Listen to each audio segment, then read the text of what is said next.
ഒരു അവധൂതന്റെ വ്യക്തമായ ലക്ഷണങ്ങൾ എന്തൊക്കെയാണ്?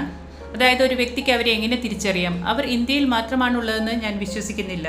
അവർ പല രൂപത്തിലും ആകൃതിയിലും വരാമല്ലോ. ഇന്ത്യയിൽ മാത്രമുള്ള ഒന്ന് എന്നൊന്നില്ല. നോക്കൂ, നമ്മൾ സംസാരിക്കുന്നത് മുഴുവൻ മനുഷ്യലോകത്തെയും കുറിച്ചാണ്. അതിനാൽ അതിനുള്ള സാധ്യത എല്ലായിടത്തുമുണ്ട്. നിങ്ങൾ മനസ്സിനെ കൂടുതൽ ഉപയോഗിക്കും തോറും പരിണാമം വളരെ കുറച്ചേ ഉള്ളൂ.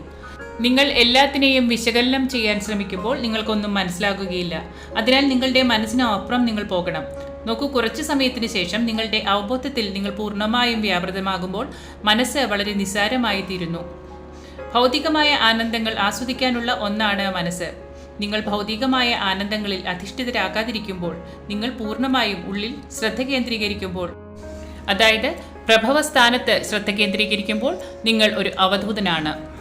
പൂർണ്ണമായി ഒരു അവധൂതനല്ല, എന്നാൽ ഏറ്റവും കുറഞ്ഞത് നിങ്ങൾ ആ പാതയിലാണ്. അതിൻ്റെ വ്യക്തമായ അടയാളം എന്നത് അവരെ ഒന്നും ബാധിക്കുന്നില്ല, ഒന്നും അവരെ സ്പർശിക്കുന്നില്ല. സന്തോഷമോ സങ്കടമോ അവരെ ബാധിക്കുകയില്ല. എന്തെങ്കിലും ഉള്ളതോ ഇല്ലാത്തതോ അവരെ ബാധിക്കുകയില്ല. ചുറ്റുമുള്ള ആളുകളുടെ അഭിപ്രായ പ്രകടനങ്ങളോ പ്രതികരണങ്ങളോ അവരെ ബാധിക്കുന്നില്ല. അവർ പൂർണ്ണമായും അവരുടെ ഉള്ളിൽ തന്നെ സ്ഥിതി ചെയ്യുകയാണ്. അതിനാൽ ചുറ്റുമുള്ളതൊന്നും അവരെ ബാധിക്കുന്നില്ല. ചിലപ്പോൾ അവർ സഞ്ചരിക്കുന്നു. അവബോധത്തിൻ്റെ കാറ്റിൽ അവർ ചലിക്കുന്നു. അത് എങ്ങോട്ട് നയിക്കുന്നുവോ അവിടേക്ക് യാത്ര ചെയ്യുന്നു. എന്നാൽ ചിലപ്പോൾ വളരെ നാൾ ഒരേ സ്ഥലത്ത് തന്നെ നിൽക്കുന്നു, നിശ്ചലമായി, എന്നാൽ പൂർണ്ണമായും അവബോധത്തിൽ ഉൾക്കൊണ്ടുകൊണ്ട്. അതിനാൽ ലോകം അവരോട് ചെയ്യുന്നതൊന്നും അവർക്ക് ഒന്നുമല്ല. അവർ നിലനിൽക്കുന്നു. അവർ ഇതിനോടകം തന്നെ ഒരു സാന്നിധ്യമായി മാറിയിട്ടുണ്ട്. ആ സാന്നിധ്യം അവർ നൽകിക്കൊണ്ടേയിരിക്കുന്നു. അങ്ങനെ നിരവധി വശങ്ങളുണ്ട് ഇതിന്. ഉദാഹരണത്തിന്, അവർ ആരെയെങ്കിലും നോക്കുമ്പോൾ അവർക്ക് വലിയ രോഗശാന്തി ഉണ്ടാകുന്നു, അല്ലെങ്കിൽ സ്പർശത്തിലൂടെ. അങ്ങനെ വിവിധ രീതികളിലൂടെ അവർ ധാരാളം അത്ഭുതങ്ങൾ ചെയ്യുന്നു. അവർക്കാകട്ടെ അത് ഒരു അത്ഭുതമല്ല, അവരുടെ സ്വാഭാവിക ഭാവങ്ങളാണ്. എന്നാൽ നമുക്ക് അതൊരു അത്ഭുതമാണ്, കാരണം അത് അസാധ്യമായതാണ് എന്ന് നാം കരുതുന്നു. ഈ വ്യക്തിയുടെ ഇടപെടലിലൂടെ അത് സാധ്യമാകുന്നു. അതിനാൽ അതൊരു മഹാകാര്യമാണെന്ന് നമുക്ക് തോന്നുന്നു. എന്നാൽ ഒരു അവധൂതന് അത് ഒന്നുമല്ല, സ്വാഭാവിക ജീവിതം മാത്രമാണ്. ഒരു അവധൂതന്റെ ലക്ഷണം എന്നത് അവർക്ക് നമ്മളിൽ നിന്ന് ഒന്നും ആവശ്യമില്ല, അവർ എല്ലാം നൽകുന്നു എന്നതാണ്. നമ്മൾ സാക്ഷിയായിട്ടുള്ള എല്ലാം തികഞ്ഞ അവധൂതരിൽ ഒരാളാണ്. അതായത് ഞാൻ കണ്ടിട്ടില്ല, പക്ഷേ കേട്ടിട്ടുണ്ട്. ശിവപ്രഭാകർ സിദ്ധയോഗി. അവസാനമായി അദ്ദേഹം പ്രത്യക്ഷപ്പെട്ടപ്പോൾ എനിക്ക് തോന്നുന്നത് കഴിഞ്ഞ 10 വർഷങ്ങൾക്ക് മുമ്പ് വരെ അദ്ദേഹം ശരീരത്തിലുണ്ടായിരുന്നു എന്നാണ്. 10 വർഷങ്ങൾക്ക് മുന്നെയോ മറ്റോ ആണ് അദ്ദേഹം ശരീരം ഉപേക്ഷിച്ചത്. 1947 മുന്നേ ആയിരുന്നു അദ്ദേഹം വന്നത്. അതായത് അവർ ഒരു ശരീരം കണ്ടെത്തി. ശരീരമല്ല, അതുപോലെ എന്തോ ചിലത് കടൽ തീരത്ത് കിടക്കുന്നത് കണ്ടു. കടൽ തീരത്ത് ഷെല്ലുകളാൽ പൂർണ്ണമായും മൂടപ്പെട്ട് ഒരു വലിയ മത്സ്യത്തെ പോലെയോ മറ്റോ വലിയ വൃത്താകൃതിയിൽ ഉള്ള എന്തോ ഒന്ന്. അങ്ങനെ അവർ പോലീസിനെ വിളിച്ചു. പോലീസ് വന്ന് നോക്കിയിട്ട് അതിൽ നിന്ന് ഒരു ഷെല്ല് പറിക്കുവാൻ ശ്രമിച്ചു. അപ്പോൾ അതിൽ നിന്ന് രക്തം വരുവാൻ തുടങ്ങി. അദ്ദേഹം എഴുന്നേറ്റു. എന്നിട്ട് പറഞ്ഞു, ഞാൻ 100 വർഷം കടലിനടിയിൽ ധ്യാനിക്കുകയായിരുന്നു. അതിനാൽ എൻ്റെ ശരീരം ഷെല്ലുകളാൽ മൂടപ്പെട്ടിരിക്കുന്നു. വിഷമിക്കേണ്ട, അത് ഞാൻ നോക്കിക്കോളാം. അദ്ദേഹം നടന്നു. അദ്ദേഹം പൂർണ്ണ നഗ്നനായിരുന്നു. അദ്ദേഹം ഷെല്ലുകൾ നീക്കം ചെയ്തു. പിന്നീട് അദ്ദേഹം ജനക്കൂട്ടത്തോടൊപ്പമായിരുന്നു. ശിവപ്രഭാകര സിദ്ധയോഗി അതിനുശേഷം കുറേ വർഷങ്ങൾ ജീവിച്ചിരുന്നു. അദ്ദേഹത്തിൻ്റെതായി കുറേ അധികം അത്ഭുതങ്ങളുണ്ട്. ഞാൻ കേട്ടവയിൽ ഒന്ന് എന്തെന്നാൽ, ഒരു റെസ്റ്റോറൻ്റ് ഉണ്ടായിരുന്നു. റെസ്റ്റോറൻറ്റിൻ്റെ ഉടമ കടം കയറി മോശം അവസ്ഥയിലൂടെ കടന്നു പോകുകയായിരുന്നു. കടം വളരെ കൂടി, വളരെ മോശമായ സാഹചര്യം.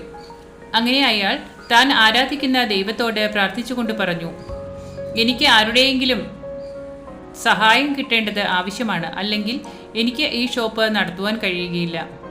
അങ്ങനെയിരിക്കെ ഒരു ദിവസം ശിവപ്രഭാകര സിദ്ധയോഗി കടയിലേക്ക് കയറി. നേരെ കൗണ്ടറിലേക്ക് വന്നു. കൗണ്ടർ തുറന്നു. അന്നത്തെ കുറച്ച് വരുമാനം അവിടെ ഉണ്ടായിരുന്നു. അദ്ദേഹം ആ പണം മുഴുവൻ എടുത്ത് അവിടെ ഉണ്ടായിരുന്ന പാവപ്പെട്ടവർക്ക് വിതരണം ചെയ്തിട്ട് പോയി. റെസ്റ്റോറൻറ്റിൻ്റെ ഉടമ അന്തം വിട്ട് നോക്കി നിൽക്കുകയാണ്. എന്താണ് സംഭവിക്കുന്നത് എന്ന് അദ്ദേഹത്തിന് മനസ്സിലായില്ല. അവർക്ക് പരസ്പരം അറിയില്ല.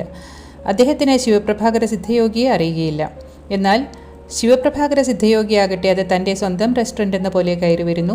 നേരെ കൗണ്ടറിലേക്ക് പോകുന്നു. മേശവലിപ്പിൽ നിന്ന് പണമെടുത്ത് വിതരണം ചെയ്യുന്നു. എന്നിട്ട് പുറത്തേക്ക് പോകുന്നു. പക്ഷേ അപ്പോൾ മുതൽ ബിസിനസ് മെച്ചപ്പെട്ടു, പണം ഒഴുകാൻ തുടങ്ങി.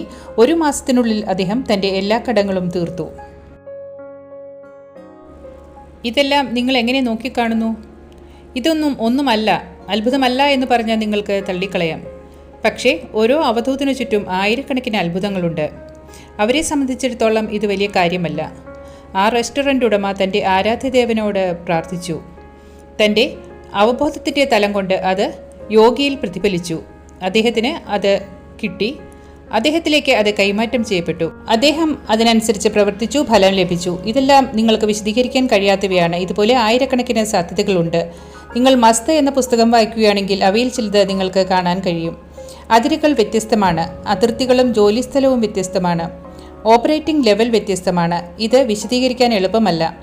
യുക്തിസഹമല്ലെന്ന് പറഞ്ഞ് നിങ്ങൾക്ക് എളുപ്പത്തിൽ അവയെ തള്ളിക്കളയാം. നിങ്ങൾക്ക് എങ്ങനെ ശാസ്ത്രീയമായി പറയാൻ കഴിയും? പലതും നിങ്ങൾ ബോധവാന്മാരാകുമ്പോൾ നിങ്ങൾക്ക് ശാസ്ത്രത്തിലൂടെ വിശദീകരിക്കുവാൻ കഴിയുകയില്ല. നിങ്ങൾ അവബോധത്തിലായിരിക്കുമ്പോൾ പല കാര്യങ്ങളും ശാസ്ത്രത്തിലൂടെ വിശദീകരിക്കുവാൻ സാധിക്കുകയില്ല. നിങ്ങൾക്കറിയാമോ, നിങ്ങളുടെ തത്വചിന്തകളിൽ സ്വപ്നം കാണുന്നതിനേക്കാൾ കൂടുതൽ കാര്യങ്ങൾ സ്വർഗത്തിലും ഭൂമിയിലുമുണ്ട്. അതാണ് ഷേക്സ്പിയർ ഹാംലെറ്റിൽ പറഞ്ഞിരിക്കുന്നത്. വളരെ അധികം കാര്യങ്ങൾ, ഇതൊന്നും കറുപ്പിലും വെളുപ്പിലുമല്ല, വളരെയധികമുണ്ട്. നിരവധി മാനങ്ങൾ, പല ലോകങ്ങൾ, പല രീതികൾ, പലതരം ആളുകൾ, പല അവതാരങ്ങൾ, നിരവധി പുനർജന്മങ്ങൾ, വളരെയധികം കാര്യങ്ങൾ. നിങ്ങൾക്ക് അവ വിശദീകരിക്കുവാൻ തുടങ്ങുവാൻ പോലും കഴിയുകയില്ല.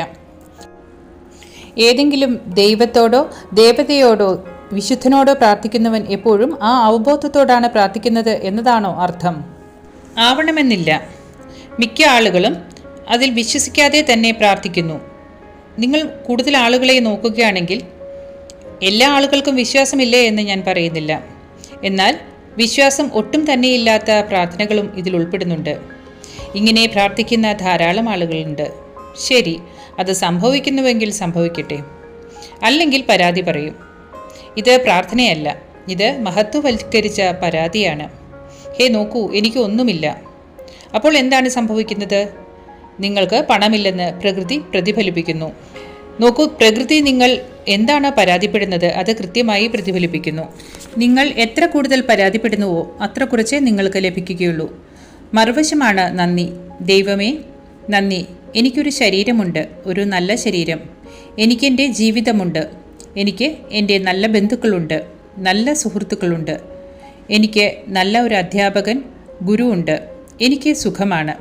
നന്ദി. നിങ്ങൾ ഇത് ശരിക്കും ഉദ്ദേശിക്കുന്നുവെങ്കിൽ അത് നന്നായി കേൾക്കപ്പെടുന്നു. അത് വീണ്ടും പ്രതിഫലിപ്പിക്കുന്നു. തഥാസ്തു, അങ്ങനെയാകട്ടെ. ഇത് മികച്ച രീതിയിൽ പ്രതിഫലിക്കുന്നു. മറിച്ച് നിങ്ങൾ പരാതിപ്പെട്ടുകൊണ്ടിരിക്കുകയാണെങ്കിൽ അയാൾ ഒരു പുതിയ കാർ വാങ്ങി, എന്നാൽ മറ്റൊരു കാർ വാങ്ങാൻ എൻ്റെ കയ്യിൽ പണമില്ല. നിങ്ങൾക്ക് ഇതിനകം ഒരു കാർ ഉണ്ടെന്ന് നിങ്ങൾ മറക്കുന്നു. നിങ്ങൾക്കറിയാമോ, ഇതുപോലുള്ള കാര്യങ്ങൾ എപ്പോഴും പരാതിപ്പെടുമ്പോൾ, എപ്പോഴും കൂടുതൽ വേണമെന്ന് പറയുമ്പോൾ, ശരി നിങ്ങൾ ഇതെല്ലാം ചെയ്തു, ഇപ്പോൾ എനിക്ക് ഇതുകൂടി തരൂ, അപ്പോൾ ദാരിദ്ര്യഭാവമാണ് കൂടുതലായി പ്രകടിപ്പിക്കുന്നത്. വീണ്ടും അത് നിങ്ങളിലേക്ക് പ്രതിഫലിക്കും. ദാരിദ്ര്യഭാവം തന്നെ സംഭവിക്കുകയും ചെയ്യും. ഇത് സ്വാഭാവികമായി മാറുമെന്ന് നിങ്ങൾ പ്രതീക്ഷിക്കരുത്. നിങ്ങളുടെ മനോഭാവമാണ് മാറേണ്ടത്. നിങ്ങൾ നിങ്ങളുടെ ജീവിതത്തിലെ കാര്യങ്ങളെ വിലവയ്ക്കുവാൻ തുടങ്ങണം. അഭിനന്ദിക്കുവാനും ബഹുമാനിക്കുവാനും തുടങ്ങണം.